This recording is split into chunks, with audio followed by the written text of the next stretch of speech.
selamat dunia. Kristus Tuhan, Dia firman yang jadi manusia, bawa pengharapan bagi kita. Terima kehidupan yang kekal.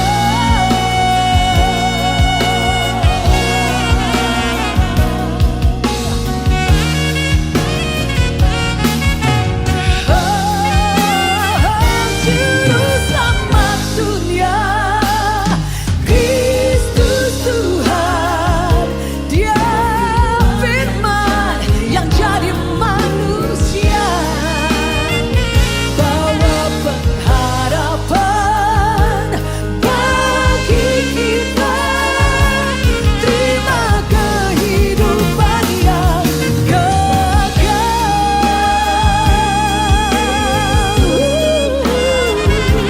Dia firman yang jadi manusia, bawa pengharapan bagi kita. Terima kehidupan yang kekal. Terima kehidupan yang kekal. Shalom saudara, di dalam edisi Voice of Pentecost kali ini, saya akan berbicara mengenai apakah mempercayai mujizat itu rasional. Kenapa? Karena sebagian orang Kristen menganggap orang Pentakosta tidak rasional ketika mempercayai mujizat, karunia roh, suara Tuhan, dan juga nubuatan serta hal supernatural lainnya. Mereka menganggap iman yang rasional adalah iman yang tidak bertentangan dengan hukum alam. Apakah benar demikian? Mari kita simak penjelasannya. Untuk itu, kita perlu mengetahui apa itu definisi iman. Saudara, dalam Ibrani 11 ayat yang pertama, iman adalah dasar dari segala sesuatu yang kita harapkan dan bukti dari segala sesuatu yang tidak kita lihat. Dalam ayat ini jelas ada hubungan nyata antara harapan, apa yang kita inginkan dalam kehidupan kita, juga penglihatan. Kita ambil contoh, salah satu pahlawan iman di dalam pasal 11 yaitu Yusuf. Yusuf melihat jauh ke depan bahwa umat Israel akan keluar dari Mesir. Dia minta agar tulang-tulangnya dibawa keluar. Padahal saat itu bangsa Israel masih lama berada di tanah Mesir. Tetapi itulah iman. Iman Yusuf menjadi dasar dari sesuatu yang dia harapkan sesuai dengan janji Tuhan. Dan dia berani berkata-kata. Pembacaan seperti inilah yang ditegaskan oleh umat Pentakosta ketika kita berbicara tentang iman. Bahwa apa yang dialami oleh tokoh Alkitab dapat juga dirasakan dan dialami oleh kita hari ini. Iman Pentakosta bukan hanya pengakuan kognitif semata, tetapi iman yang dihidupi dari hari ke hari. Kita percaya sepenuhnya bahwa Alkitab diinspirasikan Roh Kudus untuk mengungkapkan isi hati Allah kepada manusia.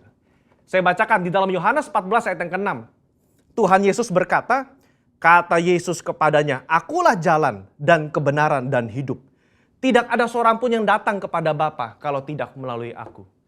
Yesus tidak mengatakan bahwa dia akan menunjukkan kita kebenaran. Tapi Yesus sendiri mengatakan bahwa akulah kebenaran itu sendiri. Jadi jika Yesus adalah kebenaran, maka apa saja yang dikatakan oleh dia adalah benar adanya. Dengan demikian, kita dapat percaya kepada dia yang berjanji. Sesungguhnya barang siapa percaya kepadaku, ia akan melakukan juga pekerjaan-pekerjaan yang aku lakukan. Bahkan pekerjaan-pekerjaan yang lebih besar daripada itu. Sebab aku pergi kepada Bapa. Berarti, kalau iman kita kepada Allah yang sanggup berbuat mujizat di Alkitab, kita juga berperilaku dan bertindak bahwa Allah sanggup berbuat mujizat di zaman now. Nah, hal inilah yang kadang menjadi kendala bagi sebagian orang Kristen. Bagi mereka, iman yang rasional adalah iman percaya yang tidak bertentangan dengan hukum alam. Kalau ada mujizat atau hal supernatural terjadi, mereka beranggapan berarti Allah sedang melawan hukum alam yang dibuatnya sendiri. Pemahaman ini dikenal dengan teori deisme. Menurut Dallas Willard, ada dua jenis penganut teori deisme. Deisme asli dan deisme Alkitab. Penganut deisme Alkitab adalah mereka yang mengakui mujizat terjadi di zaman Alkitab. Tetapi meragukan bahwa Allah masih bertindak dan berbicara dengan pola yang sama sekarang seperti di Alkitab. Dengan kata lain, Allah mengundurkan diri setelah Alkitab selesai ditulis. Kalau penganut deisme asli lebih ekstrim lagi. Mereka percaya Allah tidak terlibat aktif dalam dunia manusia setelah alam semesta diciptakan. Dunia hanya berputar kepada poros ilmu pengetahuan dan hukum alam saja. Nah, konsep ini, saudara, dipelopori oleh David Hume dan Baruch Spinoza. Baruch Spinoza berkata, mujizat tidak mungkin terjadi. Kenapa? Karena jika Allah melakukan hal yang supernatural, maka dengan sendirinya Allah melawan hukum alam yang diciptakannya sendiri. Sehingga ada inkonsistensi dalam diri Allah. Pemikiran ini nggak tepat. Karena mereka mengabaikan sosok Allah yang berdaulat, yang ada di luar dimensi ruang dan waktu manusia. Ketika mujizat terjadi, Allah tidak menentang hukum yang dibuatnya sendiri. Tapi dia mengintervensi agar maksud dan tujuan ilahinya tercapai. Sebagai ilustrasi, jika saudara melepaskan buah apel, maka apel tersebut akan jatuh ke tanah. Tapi jika tiba-tiba ada seseorang menangkap apel tersebut sebelum menyentuh tanah, maka bisa dikatakan orang tersebut telah mengintervensi hukum gravitasi, bukan mengubah atau bahkan meniadakannya. Sama dengan mujizat. Allah tidak mengubah atau menentang hukum yang dia ciptakan sendiri. Dia hanya mengintervensi agar maksud dan tujuan ilahinya tercapai. Orang percaya harus hati-hati terhadap paham deisme ini. Karena kalau tidak, ini akan mempengaruhi cara kita melihat dan menafsir fenomena ilahi. Orang yang percaya kepada paham deisme akan selalu menolak klaim mujizat dan hal supernatural lainnya. Meskipun bukti-bukti di lapangan berbicara sebaliknya. Mungkin saudara pernah mendengar argumen dari 1 Korintus 13 ayat 8 dan 10. Saya bacakan. Kasih tidak berkesudahan, nubuat akan berakhir, bahasa roh akan berhenti, pengetahuan akan lenyap. Tetapi jika yang sempurna tiba, maka yang tidak sempurna itu akan lenyap. Karunia nubuatan, suara Tuhan, bahasa roh, dan mujizat seharusnya sudah lenyap sekarang. Kenapa? Karena yang sempurna sudah tiba. Mereka berpikir yang sempurna itu adalah ketika Alkitab selesai ditulis. Padahal kalau dilihat dari konteks tulisan Paulus secara menyeluruh, banyak teolog dan gereja mengafirmasi bahwa yang dimaksud dengan sempurna itu adalah kedatangan Yesus kali yang kedua untuk menjemput umatnya. Ketika kita sudah berada di sorga, nubuat sudah tidak perlu, mujizat sudah tidak perlu, karena kita sudah berjumpa dengan Yesus. Saudara, kalau saya boleh rangkum, maka mempercayai mujizat adalah ekspresi dari iman yang rasional. Iman yang rasional itu melibatkan logika, otoritas firman, dan pengalaman rohani. Apa yang Roh Kudus katakan kepada saudara lewat firman-Nya, itulah yang kita hidupi dan perkatakan. Kalau Yesus yang kita sembah memberikan begitu banyak contoh dalam pelayanannya dengan mujizat, mari kita melayani dengan semangat dan percaya bahwa Roh Kudus-Nya akan meneguhkan pelayanan kita semua dengan tanda dan mujizat. Haleluya. Saudara, untuk penjelasan lebih lengkapnya dari tim teologia kami, jangan lupa buka link yang ada di atas atau scan QR Code yang tersedia. Tuhan Yesus memberkati. Amin.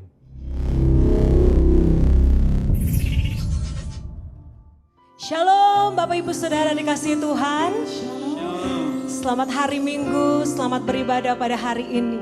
Puji Tuhan kalau hari-hari ini kita sedang memperingati hari kelahiran Tuhan kita Yesus Kristus ke dalam dunia ini. Dan kabar baik bagi Bapak Ibu Saudara bahwa dia lahir ke dalam dunia ini bukan sekedar lahir Bapak Ibu Saudara, tetapi dia lahir untuk memberikan keselamatan bagi umat manusia. Bahkan dia lahir memberikan pengharapan bagi setiap umatnya. Yang percaya boleh kasih tepuk tangan bagi Tuhan Yesus Kristus. Boleh sambil suarakan terima kasih Tuhan Yesus.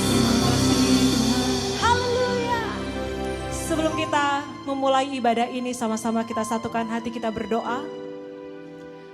Bapa terima kasih Tuhan Yesus buat hari ini. Kami mengucap syukur buat rahmat yang baru Tuhan beri bagi setiap kami umat-Mu Tuhan. Terlebih hari-hari ini kami terus mau mengucap syukur buat kelahiran-Mu ke dalam dunia ini. Membawa keselamatan bagi setiap kami. Bahkan memberikan pengharapan bagi setiap kami umat-Mu hari-hari ini Tuhan. Sebab itu kami mau menaikkan ucapan syukur kami. Penyembahan dan pujian kami hanya bagi nama Tuhan. Mari bertahtalah Tuhan. Dari setiap rumah-rumah, dari tempat dimanapun kami berada Tuhan. Terima kasih. Hanya di dalam nama Tuhan Yesus. Mari bersama-sama Engkau yang telah siap untuk memuji Tuhan katakan amin. Yesus telah lahir ke dalam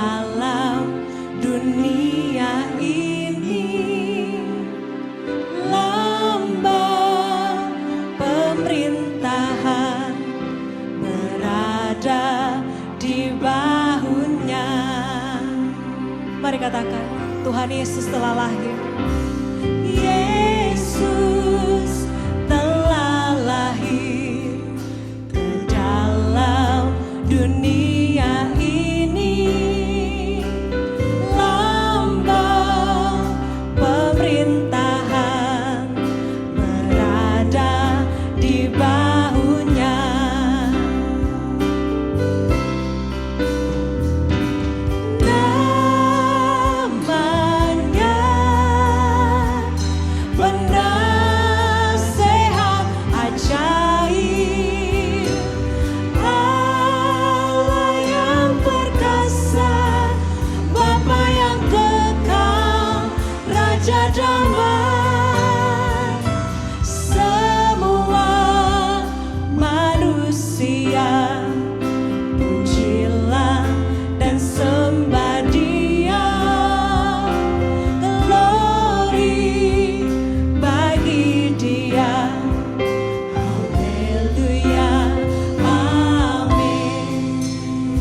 Kami mengucap syukur buat kelahiran-Mu ke dalam dunia ini, Tuhan Yesus.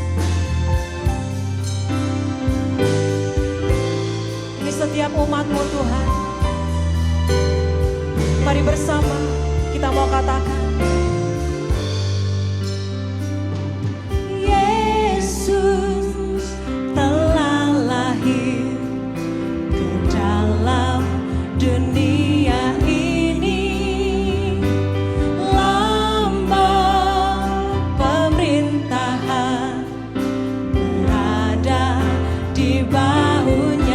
Dari awal, Yesus telah lahir ke dalam dunia ini. Sebab lambang pemerintahan ada di bahu-Mu ya Tuhan.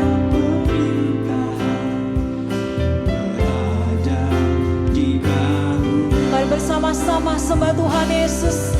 Mari panggil namanya.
Terus panggil namanya, penasehat ajaib. Namanya penasehat ajaib. Allah yang perkasa, Bapa yang kekal. Terus panggil namanya, penasehat ajaib. Engkau penasehat ajaib ya Tuhan. Ajaib, Allah yang perkasa, Bapa yang kekal. Mari sambil angkat tanganmu panggil namanya. Namanya penasehat ajaib. Allah yang perkasa, Bapa yang kekal. Terus panggil namanya, penasehat ajaib. Penasehat ajaib. Allah yang perkasa, Bapa yang kekal. Raja damai semua manusia. Semua manusia, pujilah dan sembah Dia. Katakan glory bagi Tuhan Yesus.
Kami mengucap syukur buat kelahiran-Mu ya Tuhan. Sebab itu kami mau bersuka cita di dalam nama Tuhan Yesus. Bersama kita katakan, amin. Sekali lagi boleh kasih tepuk tangan yang meriah, yang dahsyat bagi Tuhan Yesus Kristus.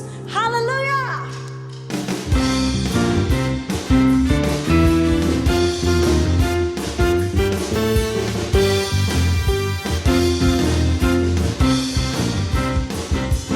Dia lahir untuk kami, Dia mati untuk kami, Dia bangkit bagi kami semua.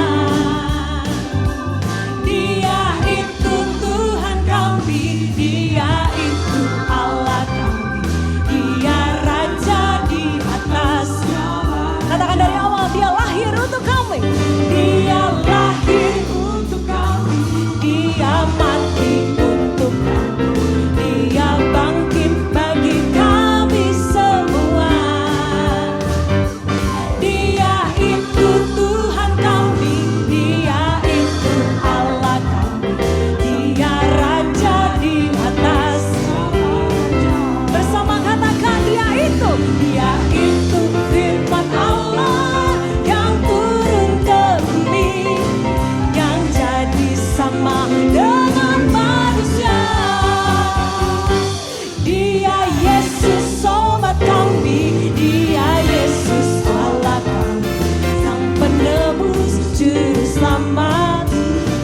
Katakan dari awal.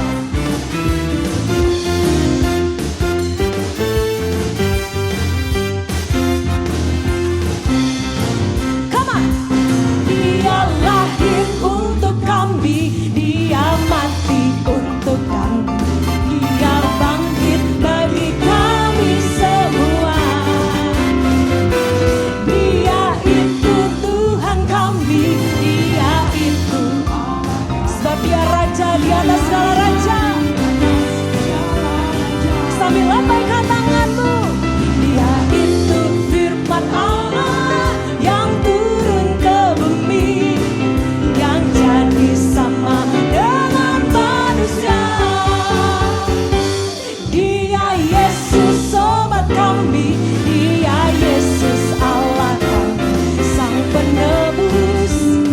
Musik menaikkan pujian bagi Tuhan, sama-sama kita menari, come on.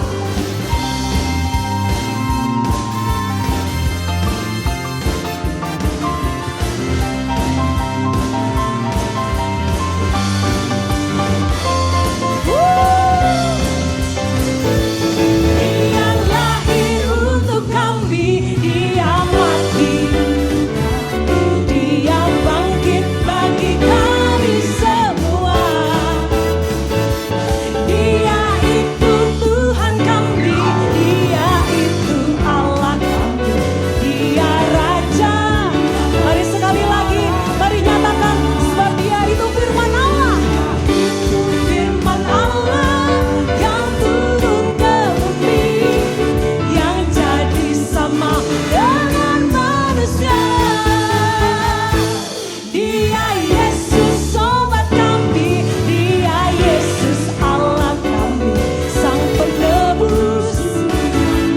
Katakan, Dia Sang penebus juru selamat.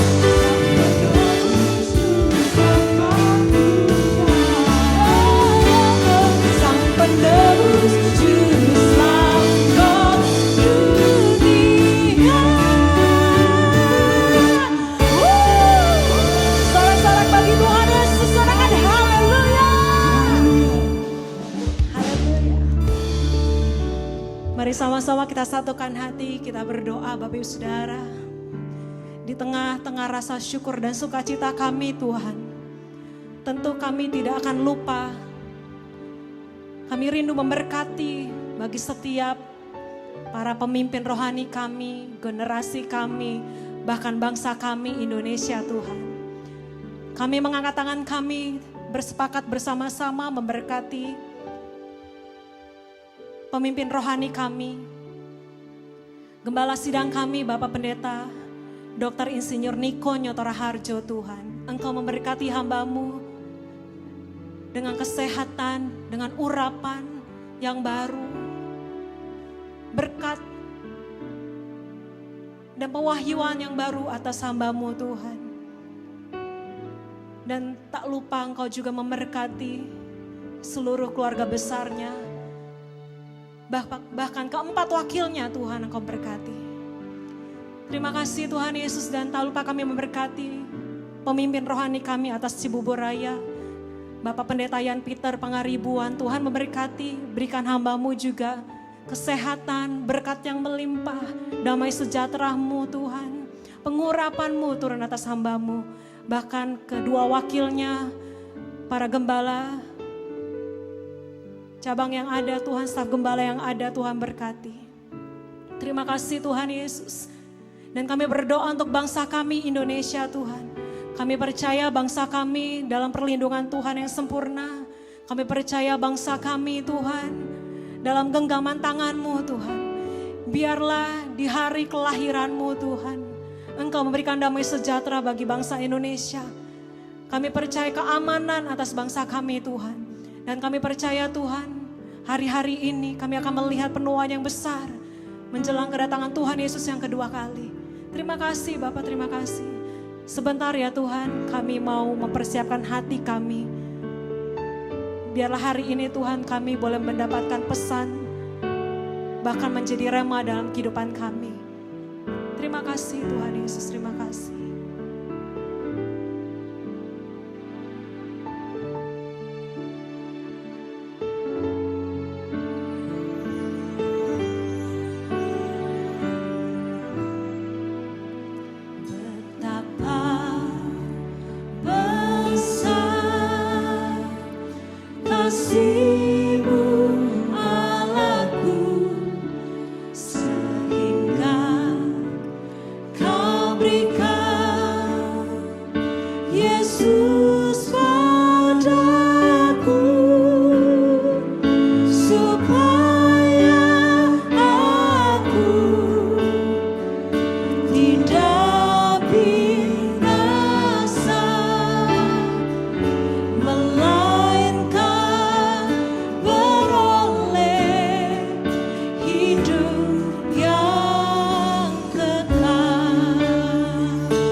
setiap kami umat-Mu Tuhan, agar kami tidak binasa Tuhan,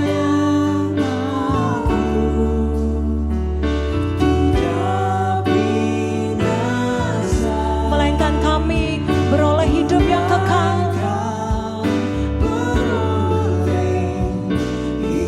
Mari katakan dari awal, sungguh betapa besar kasih-Mu. Betapa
bersama-sama dari rumah-rumah, angkat tanganmu sambil sembah Tuhan Yesus, katakan, ku sembah Kau. Mari umat Tuhan.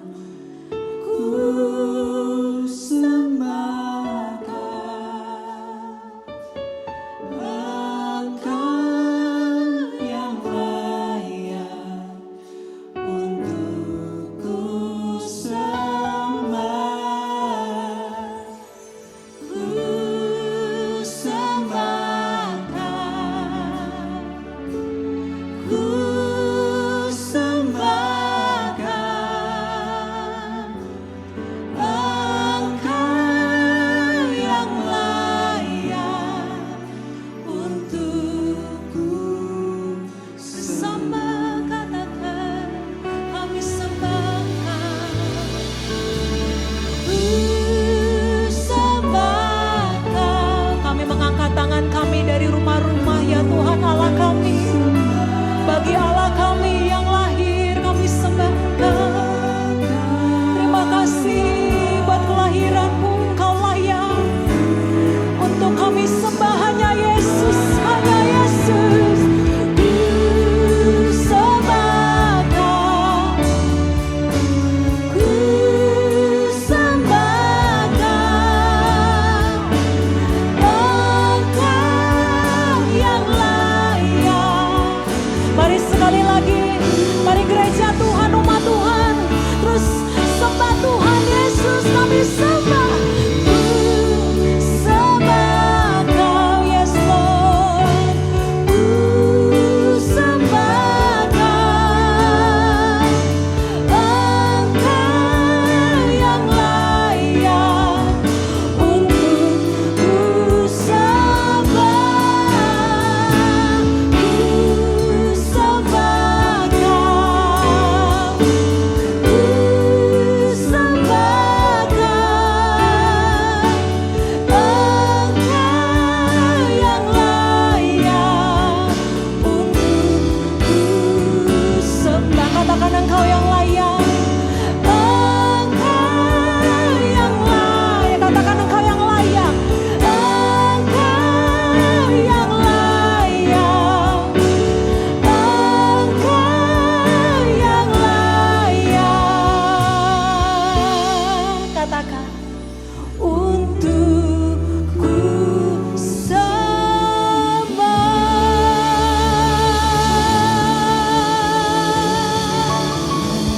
Haleluya,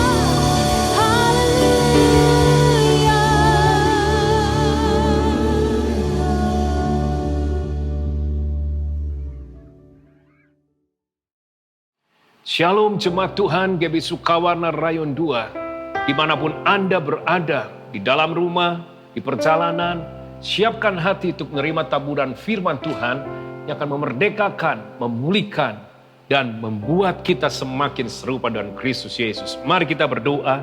Terima kasih Tuhan Yesus, kami merendahkan diri. Kami butuh urapan Roh Kudus. Ho rabatak harialamaya shantakaraman. Supaya kami boleh memahami, menangkap hati Tuhan dan melakukannya. Urapi hamba-Mu, sampaikan kebenaran itu. Dalam nama Tuhan Yesus, haleluya, amin. Kita sedang berada di minggu terakhir tahun 2020. Beberapa hari akan kita akhiri. Dan kita melihat tahun ini adalah tahun yang mungkin tidak pernah kita sangka. Kita mengalami kesulitan, bahkan di tengah pandemi yang sudah 10 bulan kita lalui. Ada di antara mungkin saudara semua, sebagian yang mengalami kehilangan pekerjaan, kehilangan masa depan, bahkan kehilangan orang yang dicintai karena pandemi ini. Mungkin ada di antara saudara, hari ini sedang mengalami kegelisahan, depresi, kegagalan, ketakutan. Tapi saya ingin menyampaikan hari ini, apapun situasi yang Tuhan izinkan, Yesus tetap mencintai dan sangat-sangat mengasihi Anda. Karena Tuhan Yesus maha baik. Hari ini kita masih hidup di akhir 2020. Berarti Dia masih memberikan Anda dan saya kesempatan. Untuk apa? Finishing well. Artinya mengakhiri tugas yang Tuhan beri dalam hidup kita. Dalam tahun ini, dengan baik dan excellent. Hari ini saya akan beri judul pesan firman-Nya, Finishing Well. Artinya akhiri tugas yang diberikan dalam hidup kita dengan baik dan excellent. Saya akan memulai dengan satu kisah tahun 1968. Ada satu orang bernama Stephen John Akhwari. Dia diberi julukan The Man Without Crown, The King Without Crown, Raja tanpa mahkota. Karena pada tahun 1968, Olimpiade 19, dia mewakili Tanzania. Dia mengikuti lomba maraton. Dia terluka dan dokter berkata stop untuk tidak melanjutkan. Tapi dia berjuang untuk menyelesaikan pertandingan. Dan setelah pemenang, juara 1, 2, dan 3 didapat dan diberikan yang namanya medali. 1 jam lebih setelah orang sebagian di stadion sudah mulai pulang, lampu mulai redup, John Akhwari baru muncul tertati-tati, berjuang menahan rasa sakit mencapai garis finish. Dampaknya saudara, Tanzania, pemerintahan rakyatnya begitu bangga. Dan kisah ini jadi inspirasi sampai hari ini. Tahun itu, siapakah juara pertama yang mendapat medali emas? Tidak ada yang kenal. Tetapi, mengapa John Akhwari boleh sungguh menyentuh hati orang dan mendapatkan penghormatan? Finishing well. Bukan karena dia sudah berhasil mencapai garis akhir saja, tapi semangat bajanya, perjuangannya. Dia punya alasan untuk berhenti, dia tidak pakai untuk berhenti. Dia terus lakukan. Mengapa? Dengan satu alasan. Menyelesaikan mandat tugas negaranya untuk menyelesaikan pertandingan. Itulah finishing well. Tapi dalam Alkitab juga, 2 Timotius saudara, pasal 4 ayat ke-7. Paulus adalah satu contoh finishing well itu seperti apa. Nah, kita akan lihat. Aku telah mengakhiri pertandingan yang baik. Aku telah mencapai garis akhir dan aku telah memelihara iman. Perhatikan, Paulus sudah mencapai garis akhir. Artinya, aku sudah menyelesaikan tugas yang diberikan Yesus kepadaku. Tapi bukan hanya menyelesaikan, mencapai garis akhir saja. Tapi aku sudah memelihara iman. Kata memelihara, dalam bahasa aslinya menggunakan kata tereo. Menjaga dengan sangat baik. Seperti menjaga api supaya nggak padam. Anda pegang lilin dan Anda berjalan. Anda akan sangat berhati-hati supaya api di lilin nggak padam. Itu yang Paulus lakukan. Di tengah menyelesaikan yang namanya tugas yang diberikan, aku jaga api tidak padam. Api apa? Api iman. Api apa? Api cinta kepada Yesus. Api apa? Api pengharapan. Sesulit apapun, jalan buntu, kematian menghadang, Paulus menjaga. Dia tetap jatuh cinta, api itu nggak pernah padam. Dia tetap berharap dan percaya, api iman dan harapan tidak pernah padam. Dan apakah finishing well yang kitab Timotius nyatakan? Dikatakan, aku pun telah mengakhiri pertandingan yang baik. Jadi Paulus bukan hanya mencapai garis akhir, menyelesaikan tugas yang diberikan, tapi juga dia akhiri pertandingan yang baik. Kata baik menggunakan kata kalos, excellent. Artinya, semua dijalani dengan excellent. Apa yang saya sampaikan? Finishing well artinya seperti ini.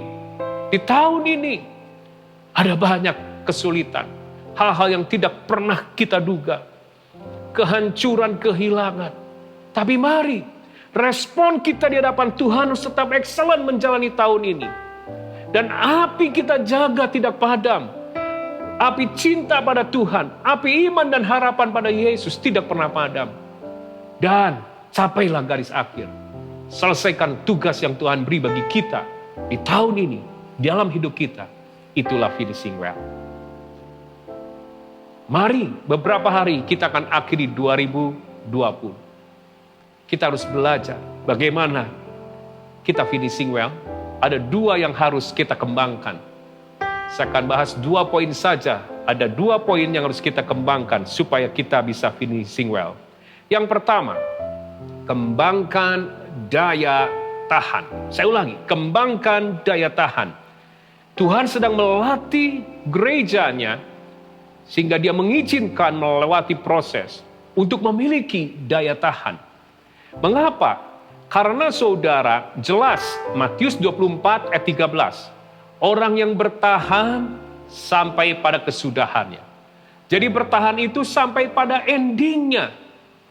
Bukan hanya bertahan di satu season saja, tapi terus bertahan sampai ending, akan selamat. Mengapa Tuhan sedang melatih, mengembangkan daya tahan dalam kehidupan gereja Tuhan? Karena Roma 5 ayat keempat, ketekunan menimbulkan tahan uji. Daya tahan dalam Amplified Bible. Endurance, daya tahan. Develops maturity of character. Kedewasaan karakter. Amplified Bible berkata, iman dan integritas yang teruji, itu muncul karena daya tahan. Karena iman dalam kekristenan itu digambarkan bukan dengan perlombaan lari sprint, di mana kita bisa lari sangat cepat, awalnya cuma 50 meter, 100 meter. Tapi lari maraton, sangat jauh saudara, puluhan kilometer. Hari-hari ini yang Tuhan inginkan supaya kita menyadari, kita bisa finishing well sampai pada kesudahan dan akhirnya, kalau kita sebagai orang Kristen mengembangkan daya tahan. Orang Kristen seringkali kurang memiliki ini. Kita sering pandai mengembangkan talenta, mengembangkan karunia, itu baik. Tapi kurang mengembangkan daya tahan. Padahal daya tahan adalah sesuatu teladan yang Yesus beri yang harus kita ikuti jejaknya. 1 Petrus 2 ayat 21. Sebab untuk itulah kamu dipanggil, karena Kristus pun telah menderita untuk kamu dan telah meninggalkan teladan bagimu supaya kamu mengikuti jejaknya, saudara. Mari, kita seringkali kurang memiliki yang namanya kurang sabar. Ketika mengalami ujian, kurang tabah. Ketika menghadapi hantaman dan krisis, kita ingin selalu mudah, ingin instan. Saudara perhatikan, sehingga kita Kristen bola kristal. Bagus kelihatannya, begitu rohani. Tapi begitu jatuh pecah. Yang Tuhan inginkan kita Kristen iman baja, semangat baja. Artinya seperti bola karet, dibanting ke bawah. Bukan tambah hancur, tapi tambah mantul imannya. Tambah mantul visinya, mantap betul saudara. Hari ini saudara sebagai contoh dalam Alkitab. Demas. Boleh saya katakan sindrom Demas. Hati-hati, banyak orang Kristen sedang mengalami sindrom Demas. Apa sindrom Demas? Awalnya saja dia sprint. Namanya saja Demas itu baik. Pemimpin rakyat, pemimpin umat.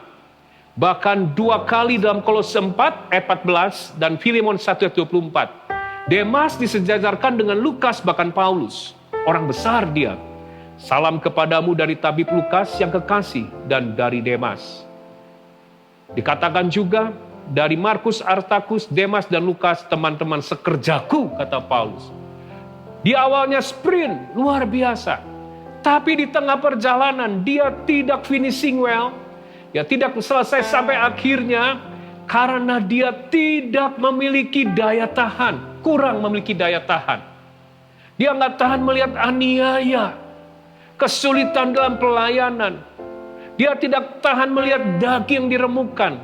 Sehingga 2 Timotius 4 ayat 10, Demas mencintai dunia ini meninggalkan Paulus. Sindrom Demas terjadi. Dan orang Kristen seringkali di mindsetnya, pola pikirnya, yang dia inginkan selalu baik, selalu diberkati, selalu aman, selalu sukses, selalu nyaman. Sehingga ketika kesulitan datang, ketika goncangan datang, kaget, syok, patah, hancur, mundur, dan cari dunia, cari kenyamanan. Hari ini saudara, apa yang harus dilakukan supaya kita bisa mengembangkan daya tahan dan tidak mengalami sindrom Demas? 1 Petrus 4 membukakan bahwa jadi karena Kristus telah menderita penderitaan badani. Kata badani dalam bahasa aslinya menggunakan kata daging. Bukan batin saudara, daging, kedagingan. Kamu pun harus juga mempersenjatai dirimu dengan pikiran yang demikian. Wow, jadi mindset adalah salah satu pola senjata. Salah satu senjata yang Tuhan beri untuk kita bertahan. Mindset seperti apa? Seperti Yesus. Yesus merelakan mengalami penderitaan daging. Ingat, bukan batin. Daging semakin ditekan, tapi batinnya penuh dengan kemuliaan. Saya katakan, itu yang benar saudara. Bukan hanya penderitaan daging dan depresi batin pun hancur. No. Tapi kedagingan ini saudara ditekan, batin penuh kemuliaan. Karena ketika daging dihancurkan, maka Kristus yang ada dalam diri kita bisa terpancarkan, terekspresikan keluar. Oleh karena itu persenjatai. Kita harus jadi orang Kristen itu untuk menyelesaikan tugas yang diberikan oleh Yesus bagi kita. Menyelesaikan amanat agung. Untuk yang namanya finishing well. Kita harus punya mindset. Tidak selalu nyaman. Tidak selalu lancar. Tidak selalu aman. Kita harus siap dengan penderitaan daging. Dan saya katakan, kalau Anda memperlengkapi dengan persenjata demikian, maka batin bukan berlimpah dengan urapan dan damai sejahtera. Itulah daya tahan yang Tuhan beri. Ayo, tahun ini kita lalui. Mungkin kita mengalami sindrom yang namanya sindrom Demas. Kita sprint awalnya. Tiba-tiba kesulitan tiba. Dan hari ini kita mulai ada yang meninggalkan ibadah, lesu. Kenapa? Online terus. Mulai tidak pernah ibadah lagi di hari Minggu. Mulai meninggalkan pelayanan. Meninggalkan untuk memberikan persembahan atau perpuluhan. Dan meninggalkan yang namanya untuk berbuat baik. Untuk melayani, menginjil. Kenapa? Keadaan yang mulai menggoncang. Tapi mari saudara, kembangkan daya tahan. Anda akan finishing well. Bukan hanya di tahun 2020. Tapi sampai pada kesudahannya. Tuhan memanggil kita semua. Saudara, dengarkan baik-baik. Demikian pula kalau Anda mau finishing well, kembangkan daya tahan. Perlu belajar dari yang namanya Habakuk. Habakuk 3 ayat 17. Sekalipun pohon ara tidak berbunga, pohon anggur tidak berbuah, hasil pohon zaitun mengecewakan, sekalipun ladang-ladang tidak menghasilkan bahan makanan, kambing domba terhalau dari kurungan, tidak ada lembu sapi dalam kandang. Ayat 18. Namun, aku akan bersorak-sorai di dalam Tuhan, beria-ria di dalam Allah yang menyelamatkan aku. Lihat daya tahan yang dimiliki oleh Habakuk. Kenapa dia punya daya tahan? Kata namun, berbicara ketetapan hati Habakuk. Kata ketetapan dari bahasa aslinya seperti akar yang tertancap sangat dalam, susah dicabut, susah digoncang. Habakuk punya ketetapan. Pohon anggur tidak menghasilkan, sekalipun pohon zaitun mengecewakan, sekalipun kambing domba terhalau dari kurungan, aku sudah menetapkan hatiku dan tidak ada yang bisa mengubahnya. Selalu bersyukur buat kebaikannya. Selalu bersuka cita karena Tuhan. Dan itu menjadi sumber kekuatan bagi Habakuk. Tahun ini renungkan. Mungkin Anda lalui kesulitan. Sudah banyak mengomel, menggerutu. Sudah banyak mempertanyakan di mana janji pertolongan penyertaan Tuhan. Ayo, di akhir minggu 2020. Beberapa hari masih Tuhan izinkan, perbaiki. Tetapkan hatimu, tetapkan hatimu, tetapkan hatimu. Sekalipun pohon anggur tidak berbuah, pohon zaitun dalam hidupku mengecewakan. Bahkan yang ada dalam kurungan terhalau dari hidupku. Tapi aku tetapkan hatiku. Aku mau bersuka cita hari ini karena Yesus. Aku bersyukur karena kebaikannya. Karena pengorbanan darahnya. Karena cintanya yang tidak pernah berubah. Anda sedang mengembangkan daya tahan. Anda pasti finishing well sampai akhir hidup. Baik, yang kedua, apa yang harus kita kembangkan supaya kita bisa finishing well? Kita harus kembangkan yang namanya manusia roh. Kembangkan manusia roh. Galatia 3 ayat ketiga. Adakah kamu sebodoh itu? Kamu telah mulai dengan roh. Maukah kamu sekarang mengakhirinya di dalam daging? Banyak orang Kristen gak bisa finishing well karena alami sindrom Saul. Izinkan saya namakan sindrom Saul. Mengapa Saul?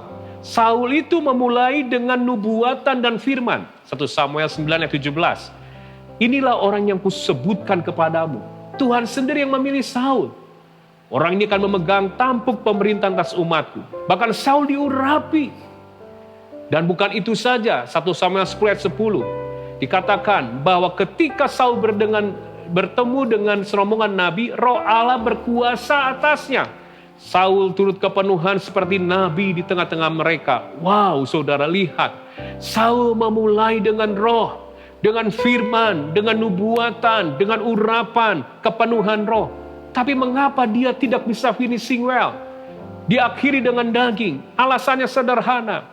1 Samuel 15 ayat 11 dikatakan, aku menyesal, kata Tuhan, karena aku telah menjadikan Saul raja, sebab ia telah berbalik daripada aku dan tidak melaksanakan firmanku. Apa yang membuat Saul tidak finishing well dan mengakhiri dengan daging? Satu kunci, ketidaktaatan. Ketidaktaatan. Saya ulangi, ketidaktaatan. Ketika Saul mulai tidak taat, manusia daging mulai besar, manusia roh mulai kecil. Lakukan ketidaktaatan lagi, manusia daging tambah besar, manusia roh tambah kerdil. Lakukan ketidaktaatan lagi, manusia daging diraksasa, manusia roh mati, saudara. Itu yang membuat akhirnya tidak mengalami finishing well. Tapi saudara, saya katakan, ayo kembangkan manusia roh kita dengan cara apa? Taat. Apa yang saya sampaikan, banyak orang Kristen taat untuk hidup senang, diberkati, dipelihara. Tetapi seorang penyembah yang sejati, dia taat bukan hanya untuk hidup diberkati, tapi dia diberikan hidup untuk taat, menyenangkan hati Yesus. Hidupnya untuk taat, untuk melayani kehendak Bapa. Kalau Anda lakukan itu, manusia rohmu akan jadi raksasa. Engkau akan terus setia dan bisa menyelesaikan sampai akhir. Saya katakan, ayo kembangkan manusia roh. Hati-hati dengan sindrom Saul. Mungkin tahun ini, awal tahun kita memulai dengan nubuatan, firman, pengurapan. Tetapi karena ujian-ujian proses yang ada, kita mulai tidak taat di tahun ini. Ketidaktaatan satu dilanjut dengan ketidaktaatan kemudian. Sehingga yang kuat di akhir tahun 2020. Manusia daging, manusia roh mulai kerdil, saudara. Saya katakan cek dan ukur minggu ini. Apakah yang lebih besar, manusia rohmu atau manusia daging?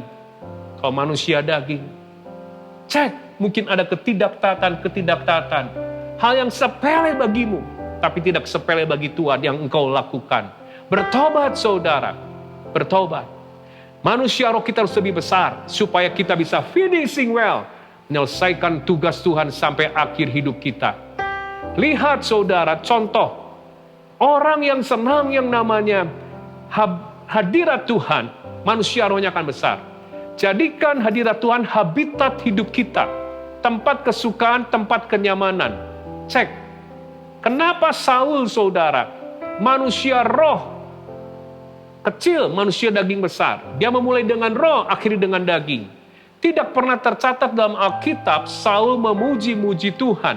Yang tercatat Saul memanggil orang lain, namanya Daud, untuk memuji Tuhan baginya, saudara. Beda dengan Daud. Daud memulai dengan roh, dia diurapi waktu sangat muda. Tapi ending hidupnya tetap roh yang kuat dan naik, saudara. Finishing well. Karena kesukaannya memuji-muji nyembah Tuhan. Hadirat Tuhan. Saya katakan banyak memuji-muji nyembah Tuhan. Supaya orang yang sukanya memuji menyembah Tuhan, pasti habitatnya hadirat Tuhan. Anda nggak mungkin ada hadirat Tuhan kalau engkau tidak suka memuji-muji nyembah Tuhan. Orang yang suka memuji-muji nyembah Tuhan, manusia rohnya akan lebih besar dari manusia daging. Orang yang suka memuji-muji nyembah Tuhan, saya katakan dia akan fokus kepada Tuhannya, kepada Yesus. Bukan kepada sakitnya, bukan kepada COVID, bukan kepada kehancuran bisnisnya, bukan kepada kelemahan dirinya. Dia akan fokus kepada Yesusnya yang dahsyat dan besar. Orang yang suka memuji-muji nyembah Tuhan, hidupnya akan menjadi Jesus Center, berpusat kepada Yesus, bukan ego center, pusatnya diri sendiri. Saya katakan, kembangkan manusia roh. Jangan memiliki sindrom Saul. Bertobat dari ketidaktaatan. Jadikan habitat Tuhan adalah hadirat Tuhan, habitat kita dengan suka memuji-muji nyembah Tuhan. Saya akan akhiri saudara. Untuk finishing well memanglah tidak mudah.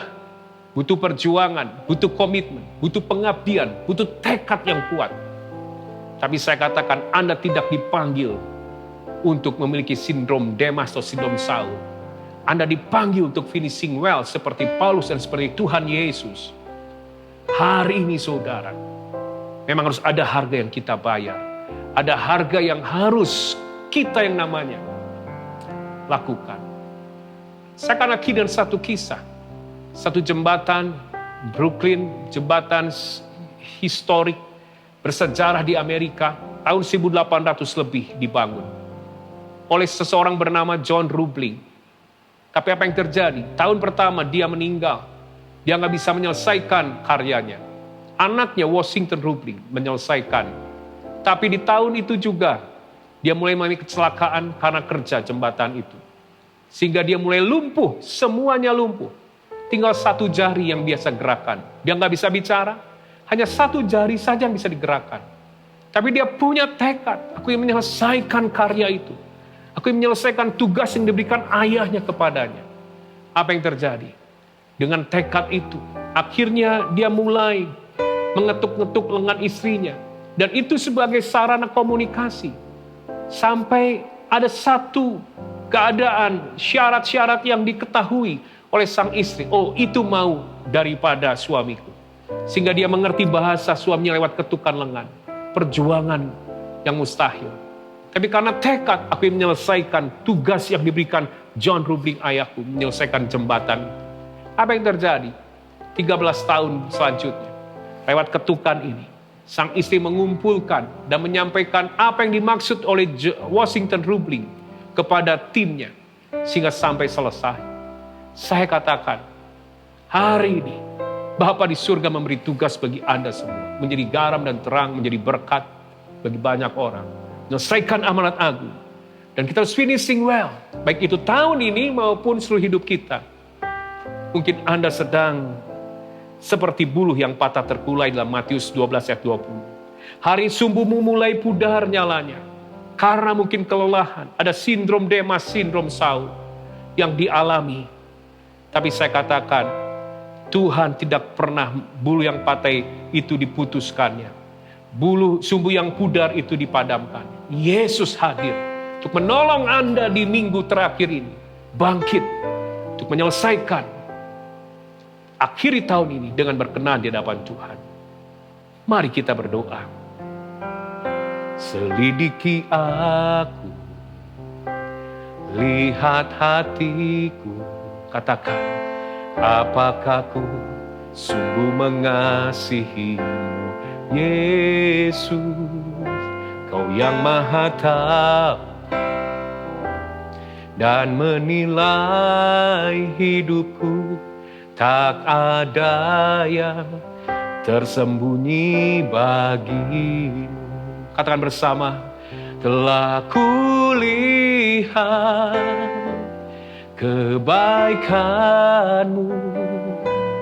yang tak pernah habis di hidupku.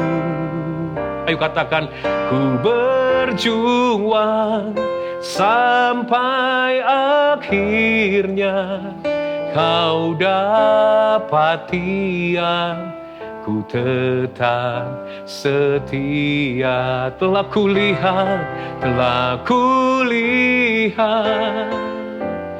kebaikan-Mu yang tak pernah habis di hidupku. Ku berjuang sampai akhirnya Kau dapati aku tetap setia. Bapak, Ibu, Saudara semua, mungkin saat ini di minggu terakhir, ada di antara engkau hari ini, sumbu itu seperti sumbu yang pudar nyalanya. Dan buluh yang patah itu sedang terkulai. Hari ini, mungkin kau merasa aku gagal melewati 2020. Aku gak finishing well, Tuhan. Tidak lalui dengan respon yang benar. Aku ngomel, aku menggerutu. Aku alami sindrom Demas. Aku alami sindrom Saul. Memulai dengan roh, akhiri dengan daging ketidaktaatan. Ampuni aku Tuhan.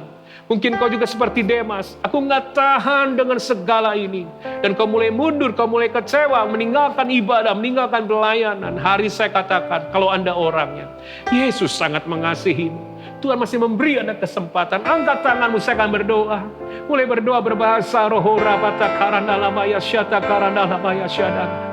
Oh radalabaya syata karanda ladalaba. Sekarang juga saya berdoa bagi setiap saudara yang ingin mengembangkan daya tahan dalam hidupmu, mengembangkan manusia roh. Kita tidak tahu ke depan apa yang akan dihadapi, tapi yang jelas Roh Kudus akan menyertai Yesus mengurapimu sehingga kau akan finishing well sampai akhir hidupmu seluruh tugas yang Yesus berikan dalam panggilan hidupmu. Mari angkat tangan bersama-sama, mulai berbahasa roh. Oh rabata karanda labaya syata karanda ladabaya syata. Kami mau setia, kami mau finishing well, menyelesaikan dengan excellent Tuhan, dengan baik. Menjaga api itu tidak padam, api cinta, iman, pengharapan kami. Kami mau lakukan dengan iman dalam nama Tuhan Yesus. Curahkan urapanmu, curahkan. Dan kami akan akhiri 2020 dengan ucapan syukur, dengan sukacita, dengan semangat, dengan iman, pengharapan. Masih ada kesempatan untuk kami menyelesaikan tugas dengan baik. Masih ada kesempatan. Terima kasih Tuhan, urapan Allah mengalir. Terima kasih Bapa, kami akhiri ibadah ini dalam nama Tuhan Yesus Kristus. Terimalah berkat Tuhan. Kasih karunia berlimpah-limpah daripada Allah Bapa dalam Anak yang tunggal Yesus Kristus. Persekutuan yang manis dengan Roh Kudus menyertai saudara sekalian mulai hari ini sampai Tuhan datang menjemput kita di awan-awan dan bahkan sampai selama-lamanya. Yang percaya bersama-sama katakan amin.